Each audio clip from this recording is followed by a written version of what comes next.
Varicose veins కి సరైన చికిత్స కోసం సంప్రదించండి ఎవిస్ హాస్పిటల్. ఓం శ్రీ మహాగణాధిపతయే నమః. ఇప్పుడు గత కొన్ని సంవత్సరాలుగా నడుస్తున్నది ఏమిటంటే లక్షల రూపాయల డబ్బులు, కోట్ల రూపాయల డబ్బులు వెచ్చించి మనస్తాపాన్ని కొనుక్కుంటున్నారు, మనశ్శాంతిని పోగొట్టుకుంటున్నారు. అదేంటండి గురుగారు, డబ్బులు వెచ్చిస్తే ఏదైనా మనశ్శాంతి సుఖ సంతోషాలు దొరుకుతాయి కదా, పోగొట్టుకోవడం అంటే ఏంటండి, ఎందుకు ఆ మాట అంటున్నారని మీకు డౌట్ రావచ్చు కదా. అష్టవర్షాత్ భవేత్ కన్యా పుత్రవత్ పాలితామయా అంటే కన్యాదానము అని అంటాం మనం. ఎంతో పవిత్రమైనటువంటిది. ఉద్ధరేత్ సప్తగోత్రాన్ని కులం ఏకోత్తరం శతం. అటు 7 తరాల వాళ్ళని ఇటు 7 తరాల వాళ్ళని ఉద్ధరింపజేసేటువంటిది వివాహం. అంటే వివాహంలో ఉండేటువంటి గొప్ప యోగ్యత ఏమిటి అంటే, పురుషులు లేక కేవలం ఆడపిల్ల మాత్రమే ఉన్నది అన్నప్పుడు ఆమెకి వివాహం చేసిన తర్వాత కొంతకాలానికి ఎప్పుడో పెద్దవాళ్ళు గతిస్తారు కాబట్టి ఆ అమ్మాయి యొక్క తల్లిదండ్రులు ఎవరైనా మరణించినట్లయితే, ఆ అమ్మాయికి పుట్టేటువంటి సంతానం మగపిల్లవాడు కనుక ఉన్నట్లయితే, ఆ పిల్లవాడికి తల్లి తండ్రి బ్రతికున్నప్పటికీ కూడా కర్మ చేసేటువంటి అధికారం కలదు. ఎవరికి ఉందండి అంత అధికారము? ఎవరికీ లేదు. అంత యోగ్యం. ఆ ఇంటి నుంచి మన ఇంటికి ఒక ఆడపిల్ల వచ్చి మన ఇంటిని ఉద్ధరింపజేస్తుంది, మన వంశాన్ని ఉద్ధరింపజేస్తుంది. కన్యాదానము అంటే అది. కానీ ఈ మధ్యకాలంలో వేలం వెర్రి అంటారు కదా, పిచ్చి 10 రకాలు అనుకుంటూ పోతే అనేక రకాలు ఉంటూ ఉంటాయి. అవి ఎక్కువయ్యి ఇటువంటి దారుణమైన స్థితికి తీసుకువెళ్తున్నారు. అంటే 2 విషయాలు చెప్తాం మళ్ళీ ఇందులో. పూర్వకాలము అంటే నా చిన్నప్పుడు కూడా అనుకోవచ్చు, నేను పూర్వం మనిషిని, ఇప్పుడు మనిషిని ఏం కాదు. మాది కావచ్చు, మా ఇంట్లో అందరివి కూడా 5 రోజులు వివాహాలు అయినాయి. చక్కగా ముహూర్తాన్ని చూసి ఆ ఇద్దరికీ కూడా జన్మ నక్షత్రాల రీత్యా ఏ ముహూర్తాలు అనుసరిస్తాయి, ఏ ముహూర్తంలో వీరికి వివాహం కనుక నిశ్చయిస్తే జీవితకాలం సుఖంగా ఉంటారని చెప్పి పెట్టుడు ముహూర్తాలు కాకుండా నిర్ణయించటం.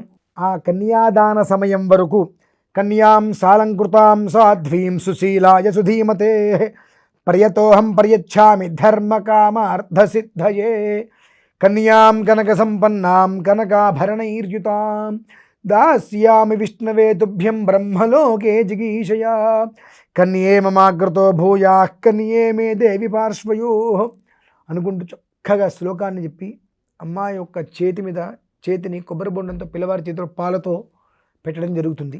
స్వర్గంలో కుదిరించారు, భూమిలో మేము చేస్తున్నాము.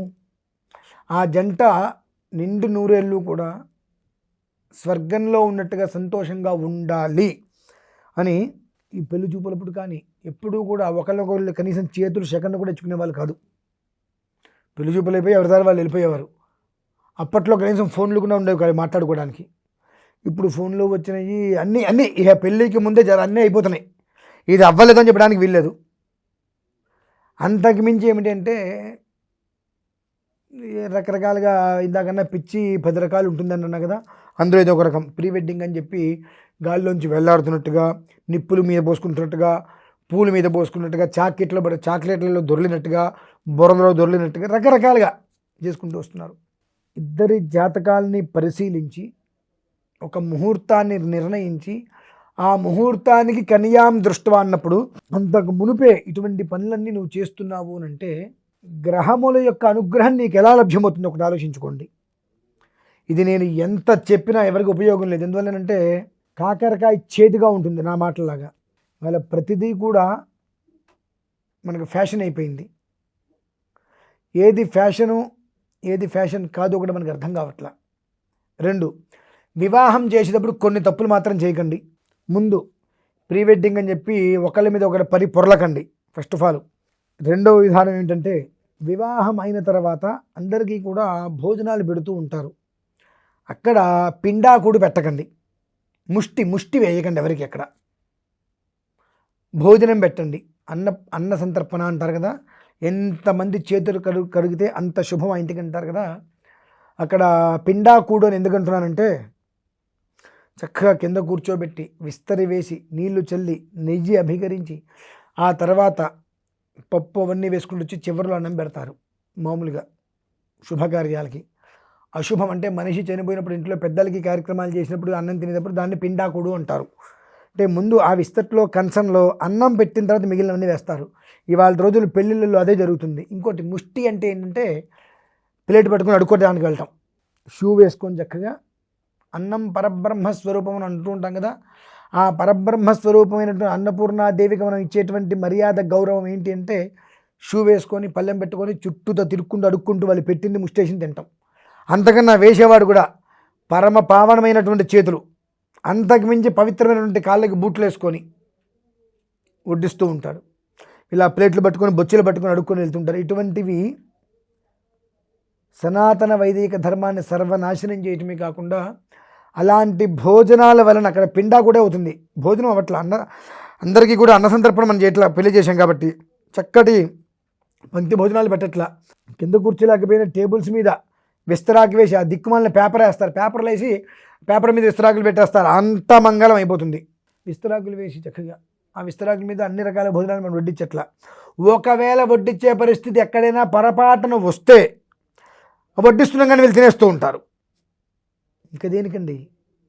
ఇటువంటివన్నీ పనికిమాలిన పనులు చేసి దానికి పెళ్ళి అనేటువంటి పేరు, వివాహం అనేటువంటి మహోత్సవం పేరు, ఇవన్నిట్ల వలన కూడా వైవాహిక బంధము అనేటువంటిది విచ్ఛిన్నమవుతుందే తప్ప కలిసి కలకాలము కాపురం చేయడానికి ఇవి ఏమాత్రము కూడా యోగ్యమైనటువంటిది కాదు. కనుక అసందర్భోచితమైనటువంటివి, అనవసరమైనటువంటి వాటిని కంప్లీట్గా వదిలేసి వేద ధర్మం మనకేం చెప్పింది. మా ఇళ్ళలో జరుగుతాయి, వేది అని కట్టేస్తాం. ఆ మండపం లోపలికి ఎవరిని రానియం. 5 రోజులు వివాహం జరుగుతుంది. ఇప్పుడేముందండి, పొద్దున వివాహానికి వస్తే మధ్యాహ్నానికి పడతారు, వాళ్ళు వెళ్ళిపోతున్నారు భోజనాలు చేసుకొని. కానీ నా వివాహం కూడా 5 రోజులైంది. రేపు నా కొడుకు వివాహం 5 రోజులే చేస్తా ఖచ్చితంగా, ఎక్కడైనా సరే 5 రోజులు వివాహం చేసుకోవాలి. ఆ 5 రోజులే వివాహానికి మనకు ఓర్పు లేదు. అంతకుమించి ఇంకొక విషయం చెప్పి నేను ముగించేస్తా. దండే రాత్రిత్రయం వసహ. దండే రాత్రిత్రయం అనగానే తెలుగులో చెప్పాలంటే 3 రాత్రులు, ఇంగ్లీష్లో చెప్పాలంటే first night, second night, third night. సిగ్గు ఎగ్గు లేని బ్రతుకులకి first night, second night, third night అనగానే దంపతులు ఇద్దరు కూడా కలుసుకోవటమే. ఆ 3 రోజులు కూడా ఇష్టం వచ్చేట్టుగా ఎలా కావాలంటే అలా సమయం వేలాపాల లేకుండా వాళ్ళిద్దరు కలుసుకొని ఉండటమే అని చెప్పి మనం పెట్టిన నీచాతి నీచమైన వ్యవస్థ అది. మన అవసరం కోసం పెట్టింది. దండే రాత్రిత్రయం వసహ అంటే ఏమిటి అంటే మనకు ఇవి అరుంధతి నక్షత్రాన్ని చూపిస్తారు. ఆ అరుంధతి నక్షత్రాన్ని చూపించడానికి పూర్వము ఒక బొమ్మ ఇస్తారు మన మధ్యలో, ఆ దంపతుల దగ్గర ఇస్తారు. అదే మనకు బొమ్మ అప్పగింతప్పుడు కూడా చేస్తారు. అది ఆ శేషహోమం, ప్రవేశ హోమాలు జరిగినప్పుడు, ఈ హోమాల గురించి మీకు తెలియదులే కానీ అరుంధతిని చూపించడానికి వెళ్ళినప్పుడు దండే రాత్రిత్రయం వసహ అని చెప్పి ఒక బొమ్మకి ఒక వస్త్రం చుట్టిస్తారు. అదే బొమ్మని అప్పగింతలప్పుడు కూడా ఇస్తూ ఉంటారు. ఏ బొమ్మ అయితే ఇస్తారో ఆ బొమ్మని ఈ 3 రాత్రులు అనంటే ఆ దంపతులు ఇద్దరి మధ్యన ఆ బొమ్మను పెట్టాలి. మనిషికి కావాల్సింది ఆవేశము కాదు, ఒక ఆలోచనతో కూడుకున్నటువంటి ఆశయం, నిగ్రహం అంటారు. మనోనిగ్రహం, ఇంద్రియ నిగ్రహం అని చెప్పి ఆ దంపతులు ఇద్దరిని 3 రాత్రులు గదిలో పడుకోబెడితే ఆ 3 రాత్రులు కూడా ఆ బొమ్మ మధ్యలో పెట్టి వాళ్ళిద్దరు అటు ఇటు పడుకోవాలి. ఒకరినొకరు స్పృశించకుండా.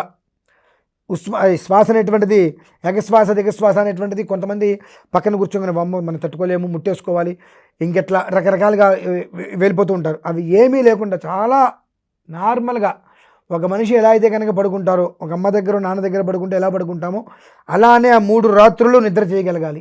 3 రాత్రులు అంటే అవి ఒకరి మీద ఒకరి పట్టం కాదు, తెలిస్తావట్లా. ఇద్దరూ ఒకే మంచం మీద పడుకున్నప్పటికీ కూడా ఆవేశం అనేటువంటిది ఎక్కడా లేకుండా శుచిస్మితంగా చక్కటి మనశ్శాంతి, ప్రశాంతమైన నిర్మల వాతావరణంలో ఉండగలిగారా, ఆ జన్మాంతము వాళ్ళ మధ్యలోకి ఇంకెవరు రారు. అది దానికి మూలార్థం. అది తెలుసుకోండి ముందు. వివాహం అంటే ఏంటి? వివాహం అయిపోయింది, ఫస్ట్ నైట్కి పంపించండి అని చెప్పి గుళ్ళో లోపల తీసుకెళ్ళి పాలు పళ్ళు పంచదారలు అన్నీ పెట్టేసేసి ఉండమంటం కాదు. చాలా తప్పది, గుర్తుపెట్టుకోండి. ఈ విషయం తెలియకుండా వివాహ సాంప్రదాయాన్ని నడిపేస్తున్నారు అందరూ కూడా. ఎందుకు నడుపుతున్నారో అర్థం కావట్లా. సాంప్రదాయాన్ని తెలుసుకోండి, చక్కగా జీవించడానికి ఉండేటువంటి మార్గాన్ని మనం వదిలేసాం. ఆ మార్గాన్ని పట్టుకొని విడిపోవాలి అనేటువంటి కాన్సెప్ట్ లేకుండా, విడిగా ఉండాలి అనే ఆలోచన లేకుండా, ఒకరి మీద ఒకరికి ప్రేమానురాగాలతో ఉండాలంటే చేయాల్సిన ప్రక్రియలు ఏవైతే ఉంటాయో వాటిని అర్థం చేసుకొని, తెలుసుకొని, ఆచరించి జీవితంలో సుఖంగా ఉండాలని కోరుకుంటూ సెలవు తీసుకుంటున్నాను. స్వస్తి.